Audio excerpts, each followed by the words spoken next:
Good evening and welcome to our fifth presentation of the year. I'm Brent Taylor, convener of the Speaker Program for Military History and Heritage Victoria. On behalf of our committee, I'm pleased to welcome you to tonight's Zoom event.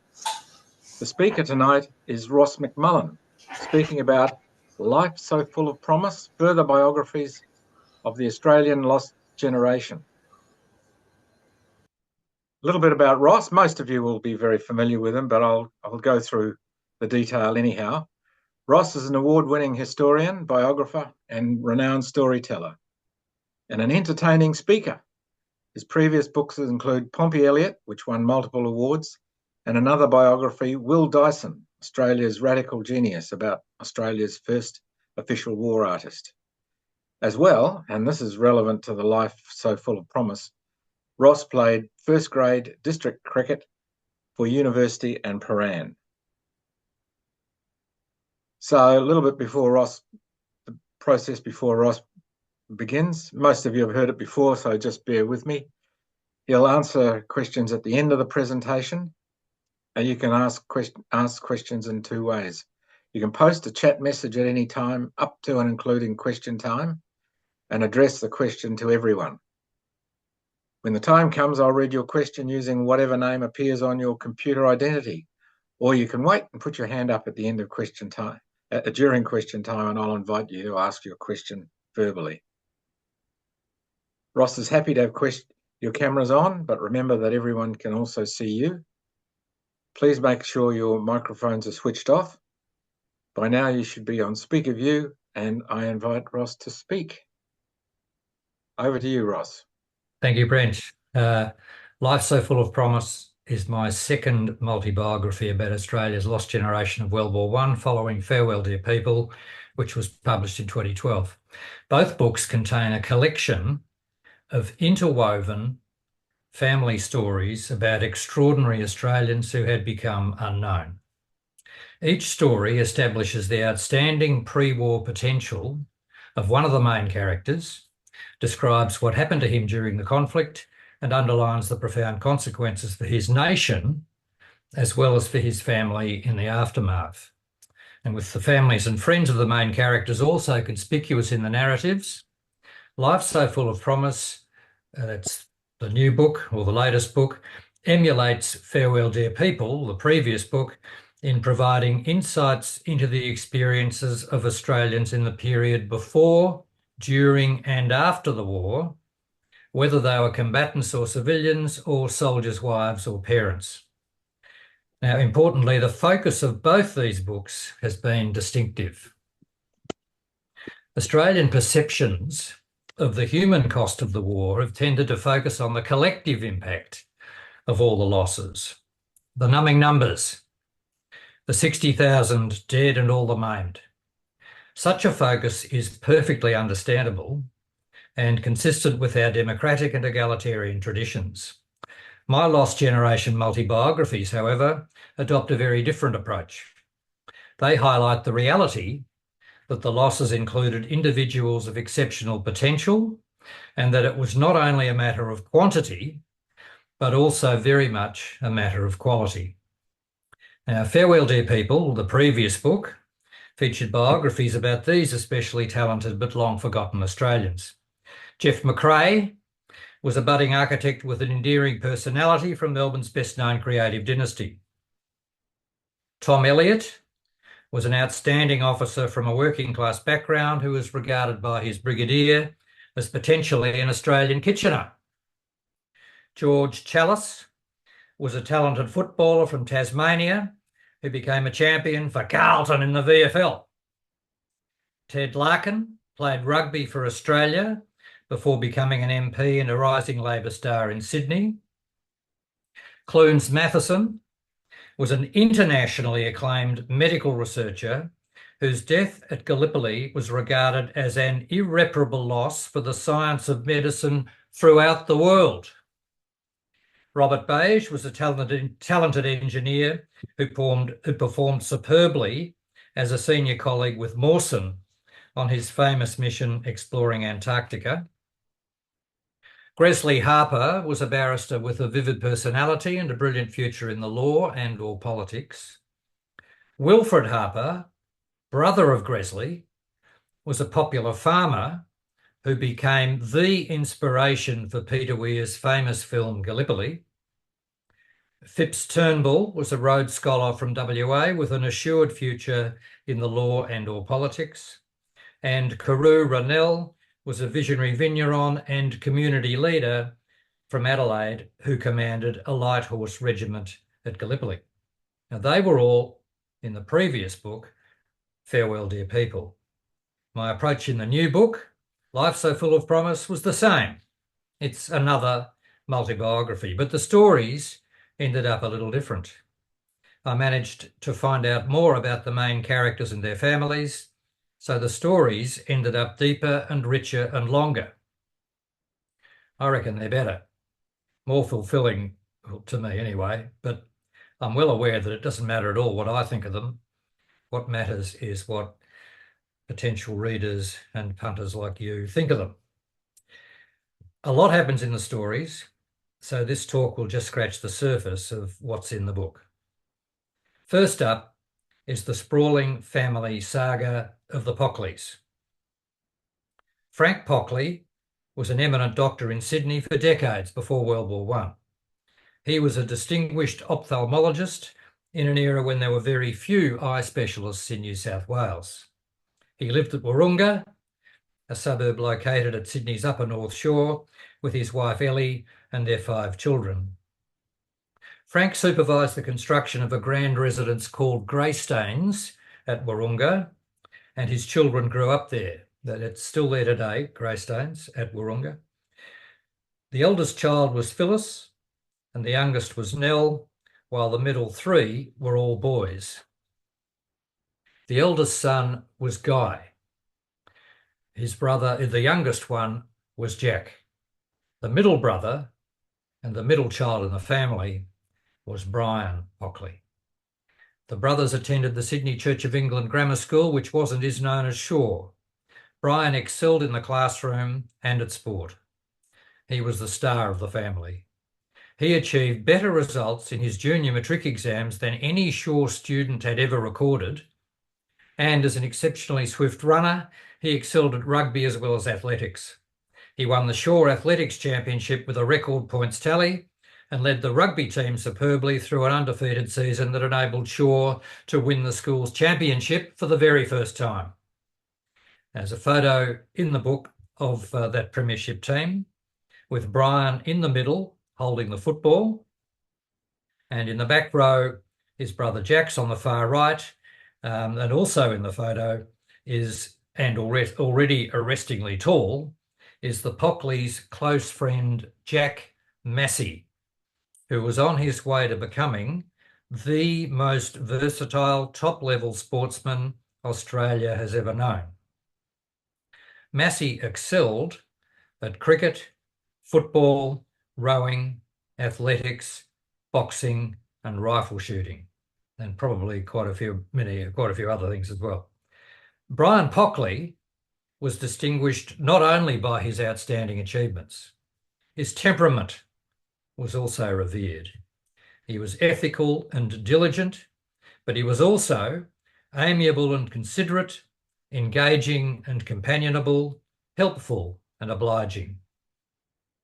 Brian was unassertive and unpretentious, with unostentatious charm. He was a high achiever without being driven. The headmaster of Shaw declared that Brian was as near to my ideal schoolboy as any boy in my experience. And Brian's unusually endearing personality ensured that he was immensely popular at university as well. He graduated in medicine with honours, he continued to excel in athletics, and his dashing pace resulted in a series of thrilling tries for uni's rugby team that led to his selection at interstate level for New South Wales. Sydney Hospital selected the best graduates for its resident doctors, and Brian began work there in 1914. A few months later, when international tensions erupted in Europe, no one in Australia was keener to be involved in the looming conflict than Brian Pockley. He was so keen that he raced out to Victoria Barracks in Sydney to volunteer before Britain had even declared war. That is, before there was a war for Australia to be in. Soon enough, though, Britain did declare war. As a result, Australia was involved, and Bryan was appointed as a doctor in one of the Australian forces that was quickly formed. Everyone here will be familiar with Australia's main force, the AIF, which later became involved at Gallipoli in the Western Front. But early in the war, a separate, lesser-known Australian force was created, the Australian Naval and Military Expeditionary Force, or ANMEF. It was to depart as soon as possible to destroy German wireless stations to Australia's north, and Bryan became one of the ANMEF's doctors. The ANMEF leaders complacently decided that a very small force was all that was needed to go ashore at New Guinea, southeast of Rabaul, to deal with a German wireless station that might be there. They presumed that enemy resistance would be non-existent or minimal. Bryan was chosen to accompany them as their doctor. They went ashore on the 11th of September 1914. That is, only a month or so after Australia became involved in the war and more than 7 months before Gallipoli. Now, what they headed into proved a much tougher assignment than expected. The way inland was along a narrow track with thick jungle on both sides. Germans and New Guineans were waiting to ambush them from positions such as those shown in the foreground in a photo that's in the book. And the Australians, instead of presenting themselves as a convenient target along the track, decided to try to force their way through the jungle, which proved very difficult. Shooting began and a sharp skirmish ensued. Pockley the doctor was up ahead with the advancing Australians. With a captured German soldier bleeding dangerously from a wounded hand, Pockley expertly amputated the hand on the spot without an anaesthetic. He then heard that an Australian had been wounded, went back to look for him, found him, confirmed that this chap named Billy Williams was dying and looked after him as best he could, and then set off along the track back to the fighting up ahead, only to be shot and fatally wounded himself. He died aged 24. Now, the reaction to his death was unique. No Australian casualty in the whole war was mourned more deeply than Bryan Pockley. Now, that's a big statement. Some might say a ludicrous statement, but I'm sure it's correct. Sure it's correct. Why? It was partly because of Bryan's own special qualities, which were known, and that I've outlined earlier, of course. Partly because it occurred so early in the war, when there had not been years of heavy casualties to transform perceptions. And partly, and mostly, because of the particular circumstances, in that Bryan was a non-combatant who was presumed not to be vulnerable, but he had in fact given his protective brassard, you know, the armband with a badge on it, indicating his medical role, to the sturdy stoker who had carried the wounded man back that Bryan had treated. The stoker had queried this, but Bryan had selflessly insisted on relinquishing the brassard, and Bryan was an officer and the stoker was not. When Bryan's relinquishing of the brassard became known in Australia, Bryan's father, Frank, together with Bryan's best friend, who was to become a High Court judge, and numerous other admirers declared that such a gesture was absolutely characteristic of Bryan. It's precisely what the Bryan that they knew would have done. Bryan Pockley became a household name in Australia, with the manner of his death, the relinquishing of the brassard, widely known, but he's long forgotten today. A quick whip through other elements of the Pockley story that I haven't time to dwell on this evening. Bryan's sister Phyllis married a British naval officer and became extremely anxious about her husband's perilous exploits in the North Sea, which were absolutely startling. She got toey with very good reason, because when I looked into them, as I had to for this book, I found it amazing what those ships were doing. Also, Brian's parents split up shortly before the war, which had profound ramifications for the family. Brian's brother Guy decided that he would never speak to his father Frank again, and he was relentless. Softening a grudge was not in Guy's repertoire. And after the war, when the Pockley family was disrupted by a bohemian Scandinavian blonde, Guy evidently concluded, quite incorrectly, that Frank had been the father of her children, and Guy even arranged for one of them to be removed from the Shaw School. And in a separate development, Brian's closest confrere during his medical course was sensationally shot dead in Sydney when he seemed on the verge of being selected for the Australian Test cricket team. So a lot does happen in the stories, and they are pretty eventful. You've heard a lot about Brian, and you've heard a bit about Guy, the relentless grudge holder. There was the other brother, Jack Pockley, was an admired officer in the 33rd Australian Battalion, which was among the AIF units rushed to the rescue after the British were driven back a long way in March 1918. This was the climax of the greatest war there had ever been, and the Australians were making a significant difference in a nationally distinctive way. In fact, they were influencing the destiny of the world in that critical year, 1918, more than Australians had ever done before or have ever done since in any other year. We make a big fuss about Gallipoli, understandably. We should focus more, in my view, on 1918 than we do. And Jack Pockley was front and centre in these stirring events. With him at the time was a farmer from Grong in rural New South Wales who was in Jack's company, and he wrote this at the time. All along the road we met poor Frenchies running away with what they could carry. There were all sorts on the road, old and young, rich and poor, and they all had that frightened look. Some were crying. There were also flying Tommies who kept telling us that the enemy were just back there a bit. The enemy were miles away, but somehow they got the wind up and threw all their equipment away and ran for their lives. They seemed astonished at us marching on with full packs right into the very place they'd left. Yeah, unquote from Grong. With the Germans advancing menacingly and the British unable to restrain them, the 33rd Australian Battalion was ordered to counter-attack and ordered by a senior British general. And when they did, Jack Pockley was hit. He directed the stretcher bearers to take away a nearby wounded sergeant first, and when they returned to Jack, they found him dead.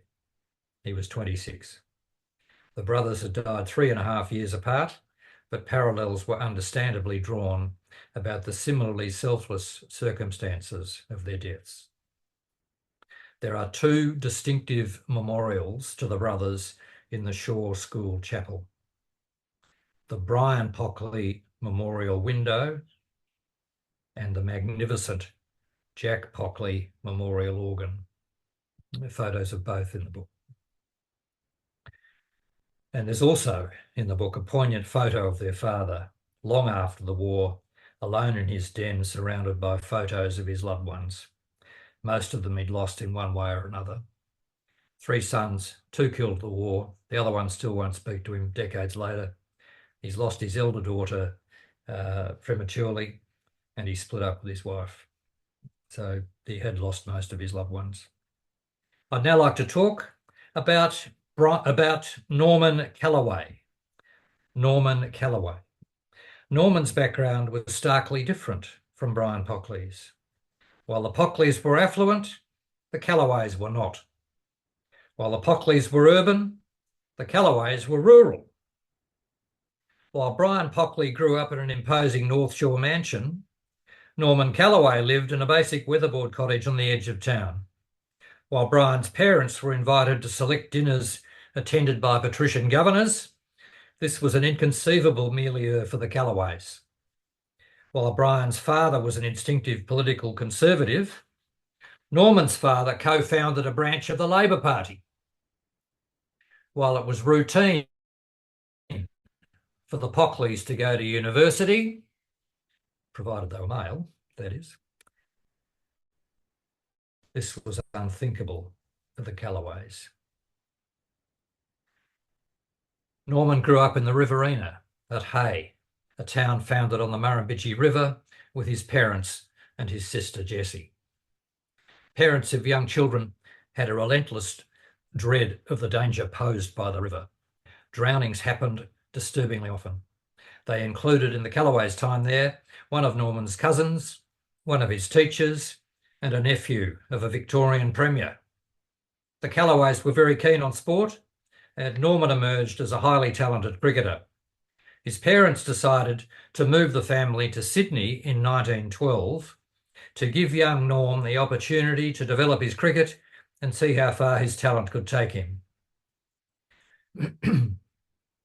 He progressed rapidly in Sydney, playing for Paddington in the first grade competition. His first game was against none other than Victor Trumper, the legendary batsman who was probably, in my view, the most adored Australian athlete of all time, just ahead of Kathy. And in Norm's third match, still only 17, he made an arresting breakthrough century of high quality that attracted rave reviews. Norm progressed so rapidly that he was soon seen as a candidate for higher honours, and only 15 months after he left Hay, he was 12th man for New South Wales in February 1914, when he was still only 17. In the photo of that team that's in the book, the Pockleys' friend Jack Massey, who had by now become the best bowler in Australia, is in the middle row alongside the diminutive champion Charlie McCartney, who's the captain of the side. Now, before the following season, Norm's family moved from Paddington to nearby Waverley in Sydney, so he had to change clubs, and he joined Waverley. My Callaway story covers a number of facets affecting cricket and cricketers during this era. Now, listing a few of them very briefly, they include these. The bitter split between Australia's test players and the administrators seeking to control them, which culminated in the withdrawal of 6 top players from the 1912 Ashes tour to England.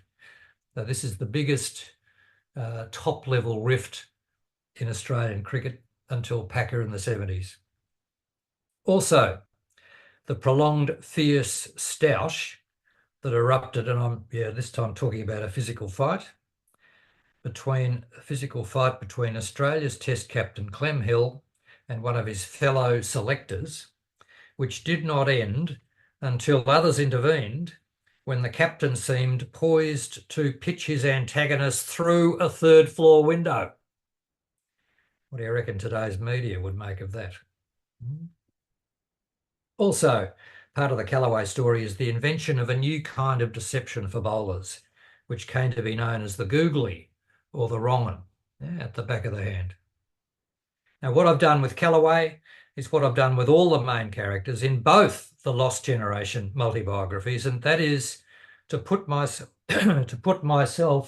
in their shoes as much as possible. Put myself in their shoes as much as possible.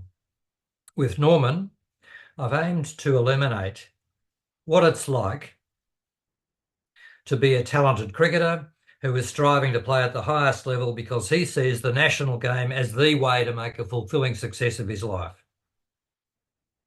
What's it like to have to handle the inevitable ups and downs? What's it like to face the fastest bowling without the protective equipment we take for granted these days? What's it feel like to be in form and on top of the bowling? What's it feel like to be in form and on top of the bowling, yet make a dopey error and get yourself out? Recently, I was doing this talk, not on Zoom, in person, and someone sitting very close in the front row, when he heard that question, he couldn't restrain himself and he burst out, "Bloody awful." I mean, that apparently happened to him quite a few times. In February 1915, when Norm was 18, he was selected to make his debut at first-class level for New South Wales against Queensland. His captain was Charlie McCartney, the remarkable virtuoso whose admirers were claiming he was not only the finest batsman in Australia at this time, but perhaps even the best in the world. Queensland batted first, all out 137. In reply, New South Wales were in serious trouble as well at 3 for 17 when Norman came in. He was initially careful, appropriately in his team's situation, but later unfurled a series of glorious strokes as he raced to a brilliant century. Callaway and McCartney had a record partnership of 256, and this record lasted a very long time. And Norm turned his superb debut 100 into a double century before he was eventually dismissed for 207. Just repeat the essence of this exceptional feat. One sentence. He came in to make his first-class debut at 18 years of age with the score 3 for 17, and he proceeded to make a glorious 207. This wonderful innings was rapturously acclaimed. It was not only the score itself, which was hailed as the world record score on first-class debut, which it was, but also the way he made it, not via crude slogging, aided by plentiful luck, modern T20 stuff, but by a succession of authentic, stylish cricket strokes of the highest quality. And the comparison with McCartney, the commanding dasher who was known as the Governor-General because of his strut and the confident manner he had about him, the comparison with McCartney was extraordinary. McCartney was renowned for his aggressive exploits of dazzling stroke play, someone who routinely scored more quickly than his batting partners. Not with Callaway, though, this special day. When Norman had progressed into his 40s and felt he had his eye in, the 18-year-old novice said to McCartney that he felt capable of accelerating. Now, this is one of those mid-pitch conferences that you see batsmen having between overs. And Norman, the young novice, said to the possible best batsman in the world that he actually felt capable of accelerating. And it's McCartney's reply that I really like. "You go right ahead, son. I'll keep my end up," said the Governor-General. Callaway's acceleration was so rapid that he raced from 48 to 85 in 6 overs, while McCartney scored just 3 singles. Norm's first 50 took him 67 minutes. Good going in the circumstances with his team in trouble. His second 50 lasted only 27 minutes. He proceeded well beyond his century in the time that McCartney took to reach 50.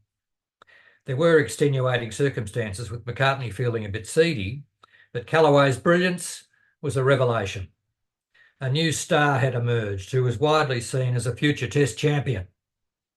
As one newspaper observed at the time, Callaway's masterful and brilliant batting against Queensland caused more talk and excited more outside interest than anything that has happened in cricket for some time. Some admirers were so thrilled by Norm's special feat that they arranged for it to be commemorated with a unique trophy. And I've tracked down this trophy, so there's photos of it in the book. The inscription of the trophy on the trophy says, "Presented to Mr. Norman Callaway by a few admirers in recognition of his world's record score of 207 by a cult on his first appearance in first-class cricket." However, everything changed for Norm when casualties at Gallipoli began to rise. His wonderful innings had occurred in February 1915, 2 months before the Anzac landings. The ensuing casualties prompted the New South Wales Cricket Association to abruptly cancel first-class cricket. Its Victorian equivalent wanted matches to continue, but the New South Wales administrators were adamant. They insisted that cricketers should be in khaki and maintained this attitude explicitly. Players like Norm were under constant pressure. It was reiterated in a variety of implicit and explicit ways that volunteering was the right and manly thing to do. The Callaways had moved to Sydney to see how far Norm's cricket talent could take him, and it had all proceeded wonderfully, even better than they could have hoped. But the war and the attitude to it adopted by the New South Wales administrators had transformed everything. Norm had been deprived of his cherished cricket goal, and he was under relentless pressure. He decided to enlist in 1916. And there's a photo of him, a sort of portrait photo of him in military uniform that I came across in the course of research, and I really liked that photo and was very keen for it to appear on the front cover of the book. And fortunately, the publishers agreed. That's it there. I don't know how visible that is, but that's what it looks like. That's Norm on the cover. And Norm's parents evidently didn't want him to enlist because he lied about his age. He said he was 21, whereas in fact he'd just turned 20. Norm's parents and sister Jessie all lived to at least their late 80s, and none of them gave the impression to others that Norm had enlisted from ardent patriotism or king and country sentiment. Indeed, if he had been imbued with such views, he would presumably have enlisted earlier. Callaway had a very grim ordeal in the 19th AIF Battalion. He arrived at the Western Front in time for the 1916-17 winter, which was the most severe in France for decades, and he endured the worst of the Western Front for several months. His unit was then involved in the Second Battle of Bullecourt, where the performance of the higher leadership, both British and Australian, was poor, and the 19th Battalion suffered the consequences. Private Norman Callaway, like so many others, was killed. I've got a photo in the book that I took of the Bullecourt battlefield a century on, with the spot where I reckon Norman died in the foreground. The sense of loss was profound. Norm's parents and sister never recovered. But in his case, because of his cricket potential, the sense of loss extended far beyond his family. Cricket pundits and fans were devastated. Analysts repeatedly lamented that Australia had lost a budding champion. Now, a relative of the Callaways, a chap named Tony, told me in Sydney that when he was a teenager in the 1960s, he spoke to Jessie about her brother Norm. The way she talked about Norm made a big impression on Tony. She spoke in excited and affectionate terms about how talented he was, how wonderful it would have been to see him fulfil his destiny, and how distressing it was when he died.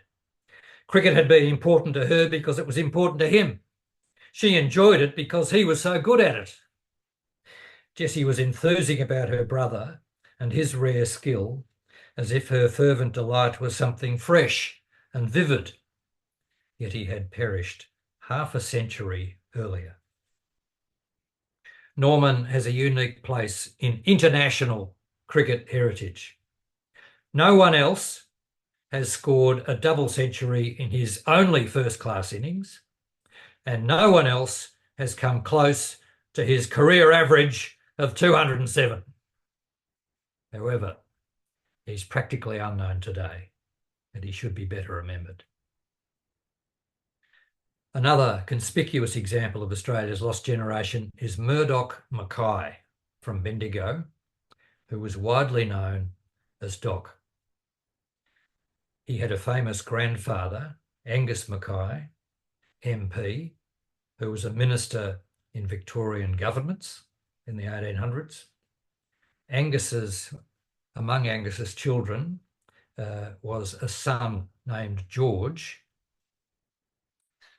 who also became an outstanding Bendigo identity as the very accomplished editor of the Bendigo Advertiser for decades, and many other things as well, including while he was editor of the paper, he wrote these history books about Bendigo's history that established him clearly, in my view, as Bendigo's finest historian.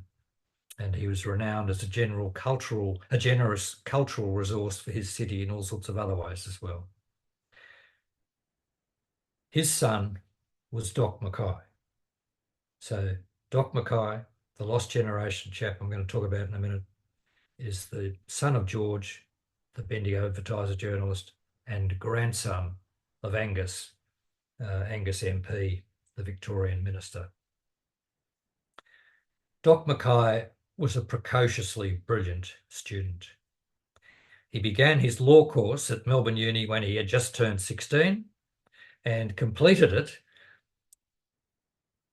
just having turned 20 by coming top in final year, attaining a first-class honours degree, winning the prestigious Supreme Court Judges Prize, and becoming eligible for the Master of Laws degree, all, as I said, having just turned 20. The law professor concluded that in almost 2 decades at Melbourne Uni, he had taught no abler student. During Doc's final year at uni, he met 18-year-old Margot Watson of Elstonwick. He was attracted to Margot a great deal very quickly, and the Mackays became good friends with the Watsons. There's photos of them together in the book.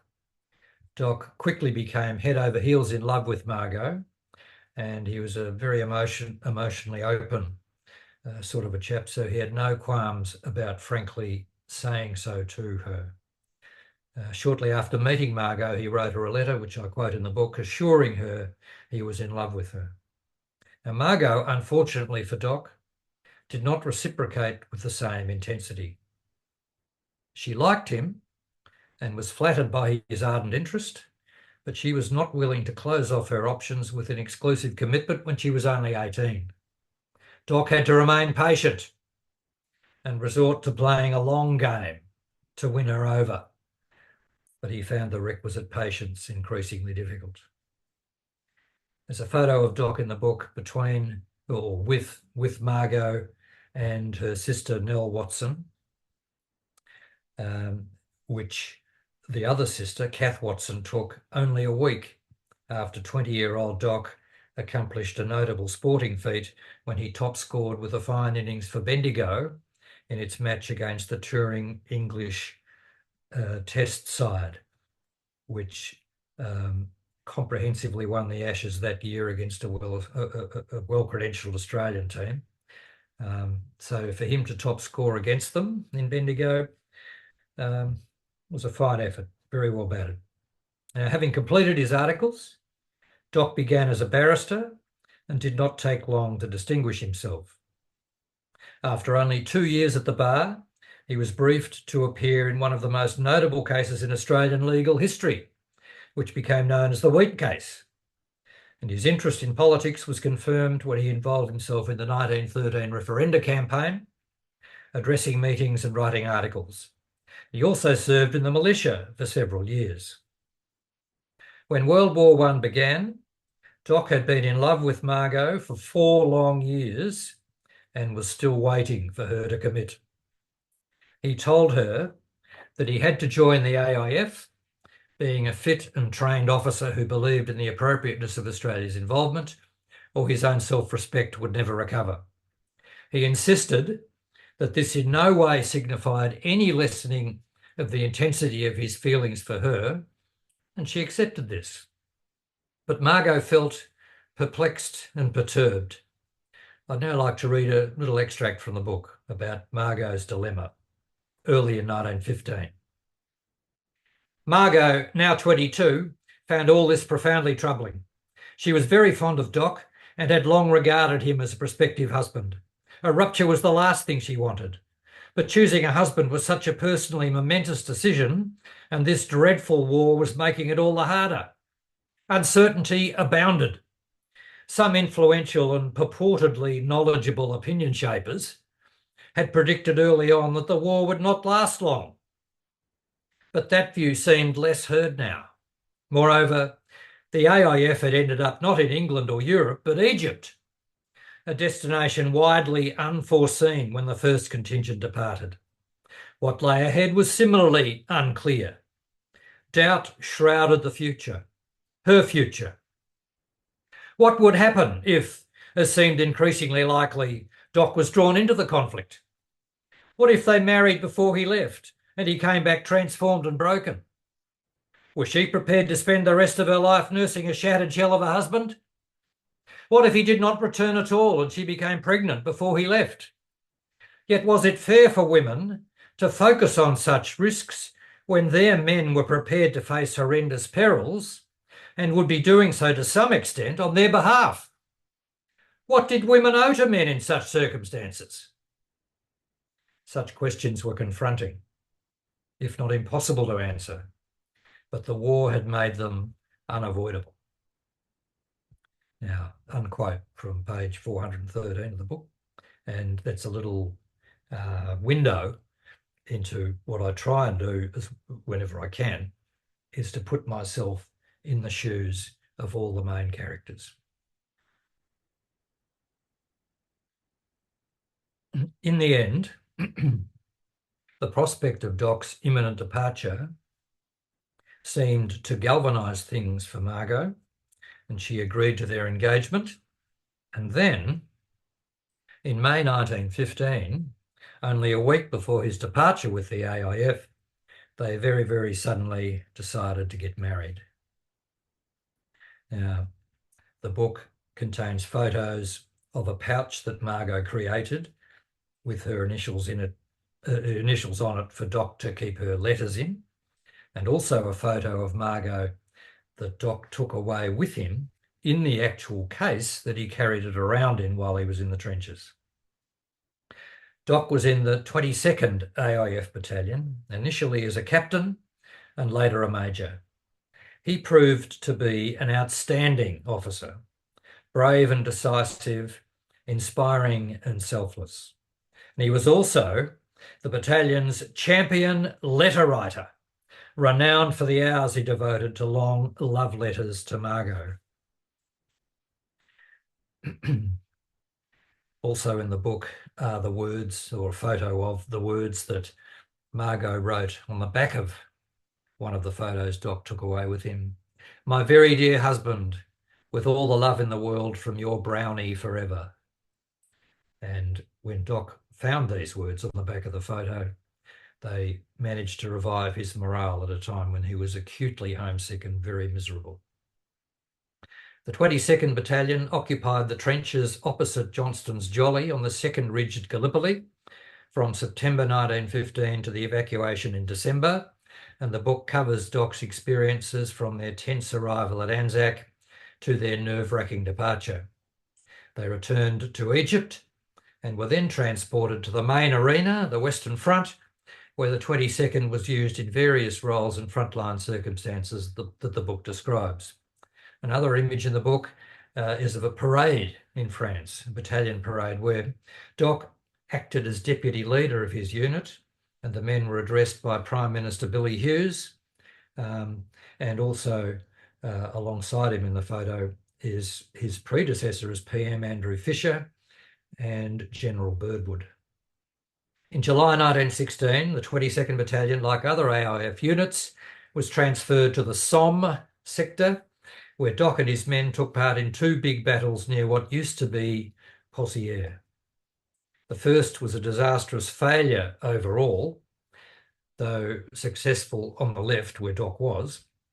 But when they proceeded to tackle the whole operation again, it proved this time a success, thanks primarily to Doc Mackay's outstanding leadership. No less an authority than the official historian, Charles Bean, our very accomplished and diligent official historian, and pioneering, I should say as well, the way he wrote the books, no less an authority than Charles Bean declared that Doc Mackay's brilliant leadership at a critical stage of this battle, Second Battle of Pozières, enabled the Australians to attain success. Now, this is remarkable praise, but when I came to research the battle in depth myself, as of course I had to do, wrote that remarkable praise was thoroughly deserved, absolutely accurate. However, while Doc Mackay was displaying this superb leadership, he was killed in the process. Now, weeks later, Margot received a remarkable farewell love letter, which Doc had arranged for an AIF friend to send her if he died. There are few generation than Doc Mackay. Some of those who knew him best felt he could well have become Prime Minister. And for what my opinion's worth, he certainly had all the attributes. Now, as with the other stories, the book covers other interesting characters and episodes that I haven't time to dwell on today. There's a lot about Doc Mackay's mother, George's wife, Mary, who was a prominent Bendigo identity renowned for her charitable activities, her political activism at a time when this is very rare for women, and her dynamic leadership of the Red Cross at Bendigo during the war. Also in the book a lot is Doc's younger brother, Eric, who was with him at Pozières, survived the war, became a doctor, and the first Australian to win the Ireland Tennis Championship. And I unexpectedly discovered while researching the Mackays that one of them, a keen cricketer, was selected in an Australian Test team to tour England, but did not go, and for a surprising reason. You expect me to say it's about Margot's sister, Nell Watson, and her fiancé, Mac Gibbs, a medical student and VFL footballer who was killed in France shortly before Doc Mackay. I'd like to finish with a little story about the research for Life So Full of Promise. Retrieving these forgotten lives that are unknown today involves immense research, as you'll appreciate. Now, with Doc Mackay, I was naturally curious to try and find out what happened to Margot after Doc's death. Might she have had a longer life than Doc, perhaps much longer? Maybe I could find out more about Doc from people who knew her.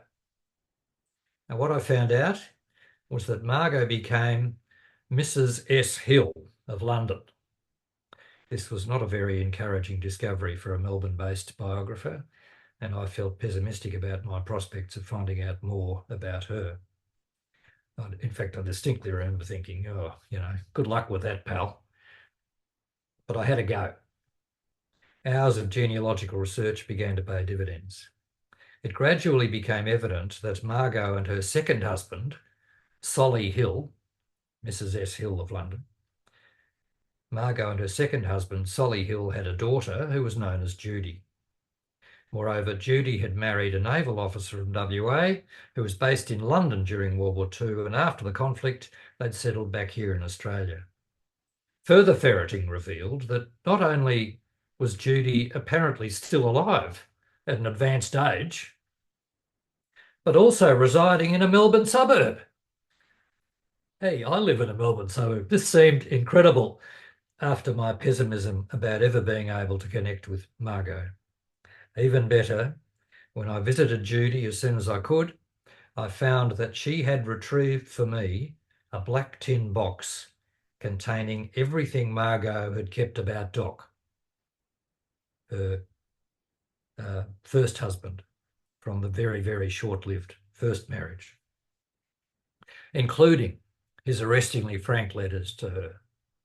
The contents of the black tin box proved to be remarkable. The richest private treasure trove I've ever encountered in more than 4 decades as a biographer, and it was the black tin box that enabled me to write about the ups and downs of the Doc and Margot relationship, the love story. Moreover, last paragraph here, folks. Moreover, discovering that Margot's second husband was Solly Hill was a personal jaw-dropper for me as well, because I knew that Solly was already in the Norman Calloway story. When Norman made his first grade debut, aged 17, and the match began with Norm and his Paddington teammates taking the field while the legendary Victor Trumper came out to open the batting, Trumper's opening partner was none other than Solly Hill, brother of Clem Hill, the Test captain. So this was one of those classic small world connections that you sometimes come across as a researcher. Thank you very much. Thanks very much for your great presentation, Ross. Thanks. Now, you haven't got a slideshow, so I won't ask you to turn it off. I'll now ask Ross questions that you've asked via chat first, and invite any questions from the floor after that. So we have one in the chat.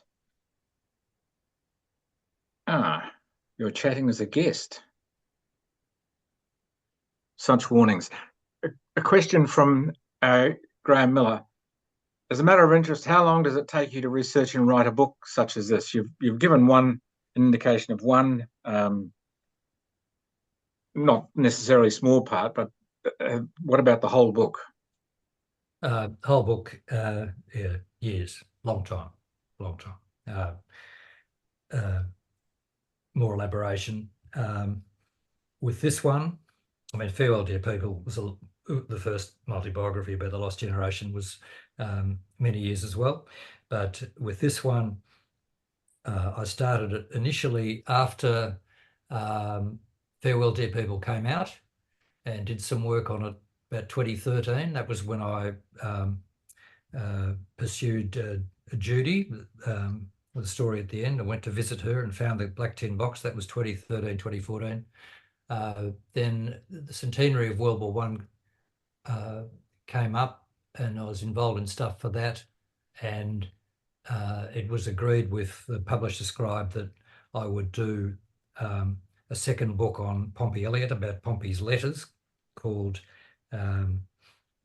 Pompey Elliott in his own words, Pompey Elliott at War in his own words. So I stopped research for the book that became Life So Full of Promise for a good few years, and including work as I was involved in the research and creation of the Monash Centre at Villers-Bretonneux.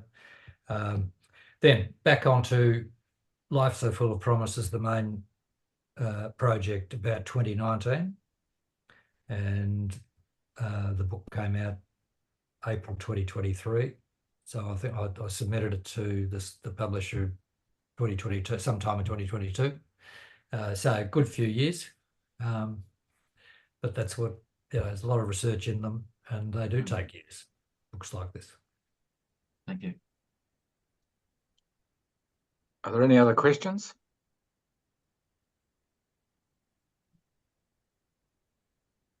Yes, I have a question, if you can hear me. I can. Yes. Oh, good. G'day, comrade. I sort of asked you this when we had lunch at Jimmy Watson's, but I'm just wondering why you chose to condense this book to 3 people in contrast to Farewell Dear People. Was it because of the richness of the records on these 3 people? Or primarily, yes. Other criteria? Primarily, yes, was the answer. Right. Yeah. And that's a magnificent display of books you've got behind you there, Phil. mine looks puny in comparison. You have got Keating's biography. Yes. Yeah. And my other question, Ross, and terrific presentation as ever. Are you planning a volume 3?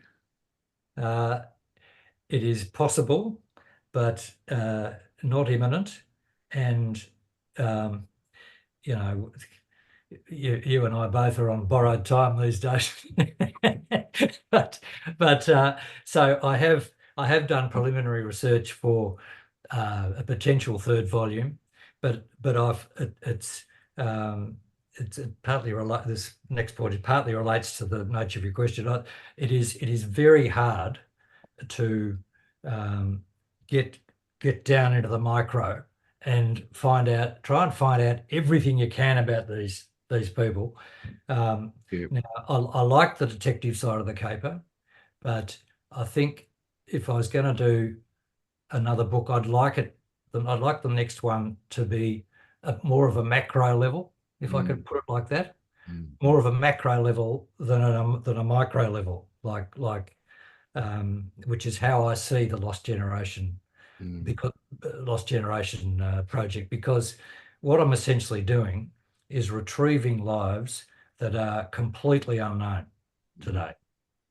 Just maybe a more macro, above level topic rather than digging down in the weeds might be good to do next as a contrast. Right. Thanks, Ross. Yeah. Yeah. So Ross, just help me. There's only 3 characters in this book. Three main family, three main stories. 3 interwoven family stories. Yeah. But as I should emphasise, it goes far and wide. The characters, there's all sorts of characters in there. The Mackays, for example, someone said one of the reviewers said it was a rare example of a family multi-generational biography. Yeah. So there's a lot about Angus, the politician, initially, and then we go on to George, the editor of the Bendigo Advertiser, and his relationship with Mary, etc., etc. And then Doc comes into the scene, and then we go, there's cousins, and there's the love story with Margot, and there's Margot's sisters, and their dad was significant. The Margot sister, the Watson sisters' dad was very significant also. So he gets a bit of a run. So it's this deep dive into these families and their acquaintances, not just relatives, their friends as well. And so that way, I mentioned Jack Massey a couple of times, the renowned sportsman, and I think I mentioned Hockley's closest confrere during his medical course, who was shot dead in Sydney when he seemed on the verge of getting into the test team. I mean, he's in it a lot as well, through the school, uni, and the cricket. And so I think it's selling it a bit short to just say, oh, there's 3 families, or there's 3 characters.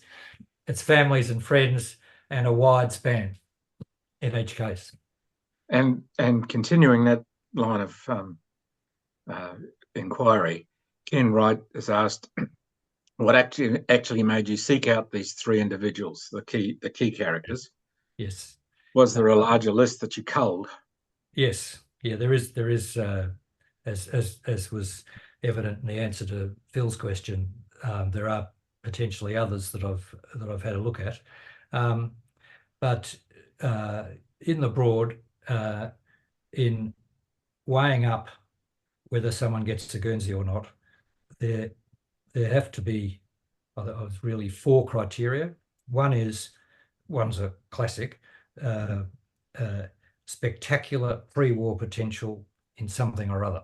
Doesn't matter whether it's cricket or brilliant student or popular doctor or medical researcher, Matheson in the first book, etc. Beige at the Antarctic, they have to have demonstrated spectacular pre-war potential. For my purposes for this project, they don't survive the war. Lost generation means lost. They don't come back. And the third criteria is that there has to be a way of showing that they're a national level loss because they were so special. The extent of the potential loss to Australia was such that they're a national level loss beyond just the devastation of their family, but the nation. And I guess the fourth criteria is there has to be a way for me to tell the story. And through the deep dive, I'll go anywhere, wherever I can to get the info to tell the stories. But there has to be a way to tell them, and it varies. It varies from case to case, quite markedly. For example, Callaway and also Chalice, the Carlton footballer in the first book. The only thing I ever found of both of them in their own handwriting, so there's no letters, nothing. The only thing was the signature on their AIF enlistment form in their own handwriting. No letters. But in Callaway's case, I mean, obviously with Chalice, the footballer, there's the footy media in Melbourne before World War I was pretty extensive. And Callaway, there's cricket coverage in 7 Sydney newspapers. That's quite pronounced coverage. So there's plenty to ascertain about him there. But Doc Mackay, his letters and his brother's letters were given by his parents to the War Memorial, the AWM in Canberra, and the Pockleys. There were letters from the Pockleys that ended up in libraries and collecting institutions in the same way, even though Callaway's didn't. So you get whatever you can from wherever you can, and sometimes the letters are of the AWM and sometimes they're not. But you got to find some compensating way to tell the story elsewhere. I should mention an obvious one. Trove is magnificent. How good is Trove?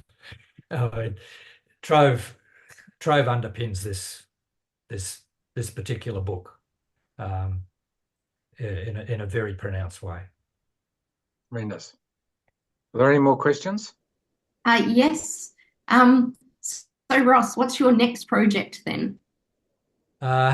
Next project, I'm not sure. One of the main things I'd like to do at the moment is have another go at trying to get a Pompey Elliott feature film up.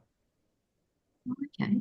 I'd love that. I quite often have Pompey Elliott days where I think my uniform isn't quite up to scratch, and I might be seen as a bit of a fraud or something. So if there's anyone out there who knows a quality filmmaker looking for a project, feel free to send a name my way, and we'll try and make things happen.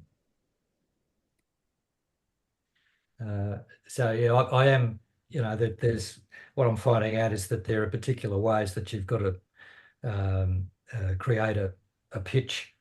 That's can be a bit of a specialist document, and we're working our way through that at the moment. And then we've got to work out who to send it to. Tremendous. Are there any more questions? Well, thank you very much. Can I just Ross? say before everyone disappears, Brent? Yes. It would of course be remiss of me not to point out that Christmas is closer than you think. Well, on that, in the next couple of days, we'll be sending out information to you all about Ross's book. Where do you get it? So that'll be coming. That's something we do for all the authors that present. Oh, very well played, Brent. Delighted to hear that. Yep. Brent, I've just got one question. Yep. Ross, who would you have play Pompey Elliott? That's a good question. That is a good question. When we had a first go about it, I was approached to involve myself in this years ago. It was I thought the actor named John Howard. Imagine 20 years ago, when he was a lot younger. Yeah, that guy. It was sent to Russell Crowe, the previous version of the film pitch 20 years ago. Someone thought he might be pretty handy. someone mentioned recently, it's a pity that William McInnes has lost a bit of his agility based on last time I saw him on the Newsreader, that TV series, because in other ways he'd be splendid. So you know, it's an ongoing process. Any suggestions? I was thinking Russell Crowe. Maybe you need to repitch to him. Yeah, maybe we will. Maybe we will. Yeah. I mean, makeup artists can do wonderful things, can't they? Maybe one of the Hemsworths. Yeah. Yes, I thought of him. Yeah. No, they could be bursting out of their uniform as they Yes, yeah. Well, we don't necessarily need them to star in it. We just need somebody to produce and direct it. So I'm sure they can work out who's the best, as long as you've got somebody that's willing to run with it. Someone told me a long time ago, who knows all about this and I don't, but this person said, what you need is for someone to come on board as an enthusiast who is either a writer, producer, director, or an actor. Can be anyone in those four categories. And then if that person is on board, you rely on them to pull in the other three. So that's not dissimilar to the last comment that I just heard. Yeah, we'll give it a go. Okay. I know a set designer, and I'm doing a course with her, a photography, fine art printing course with her next month. So I'll make sure I put a note in my diary to ask if she's got any contacts as well. That sounds a splendid idea. Go for your life. Yeah. Yep. I like the concept, and I'll volunteer to be an extra in the movie, by the way. You and me both. Specialist, perhaps.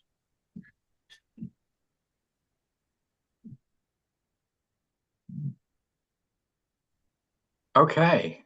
Well, with that, I think we'll move on. Jason, would you like to put up the next slide, please?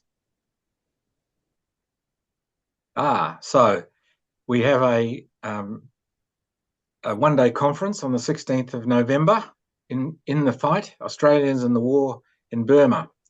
And we have as a keynote speaker, Professor Peter Stanley. It's a one-day conference, and change of venue for us will be at the Caulfield RSL, not the previous RSL. So we're obviously taking bookings for that. So please come. This brings the session to a close. I haven't actually lined up the next speaker, but I'm talking at the moment with Liz Carlyon, who's written a book, Dive Australia, Submariners at War. And if I get him, it'll be a presentation sometime early in February.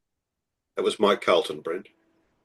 Mike Carlton, not Les Carlton. Yeah, sorry. Thank you. You didn't know who I was talking about, did you? A rough idea. Embarrassing. Okay.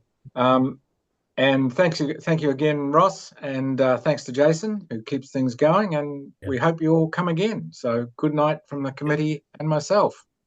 Thanks, Brent. Thank you.